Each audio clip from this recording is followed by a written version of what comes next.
Hello everyone, সবাই কেমন আছো? সেদিন খুব ফাস্টফুড খাওয়ার ক্রেভিং হচ্ছিল, তাই আমরা চলে গেছিলাম ডুমুরজলা স্টেডিয়ামে ফাস্টফুড খেতে। যারা হাওড়া বা সাঁতরাগাছির মধ্যে থাকো তারা তো এই জায়গাটা জানোই, আর যারা জানো না তাদের জন্য আমার এই ছোট্ট ভিডিওটা। প্রথমে একটা স্টল থেকে নিয়েছিলাম ভেটকি মোমো এবং তার সঙ্গে স্যুপও দিয়েছিল। মোমোটার কোটিংটা বেশ পাতলা ছিল এবং স্টাফিংটাও বেশ ভর্তি করে দেওয়া ছিল, এটা তো আমার ভীষণই ভালো লেগেছে। তারপরে নিয়ে নিলাম চিকেন চিজ বল, আর তোমরা দেখতেই পাচ্ছ এখানে চিজের পরিমাণটা ঠিক কতটা, আমার তো এটা ভীষণ ভালো লেগেছে।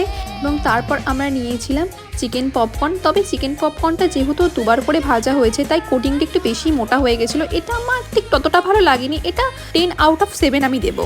তারপর আমরা চলে গেছিলাম ডুমুরজলা স্টেডিয়ামের একটা ফেমাস দোকান রানাদার দোকানে, আর তোমরা এখানে ভিড়টা দেখে বুঝতেই পারছো যে দোকানের খাওয়ার কোয়ালিটি ঠিক কীরকম হতে পারে। এখান থেকে আমরা নিয়েছিলাম প্যান ফ্রাইড মোমো, চাউমিন এবং লোটে ফ্রাই।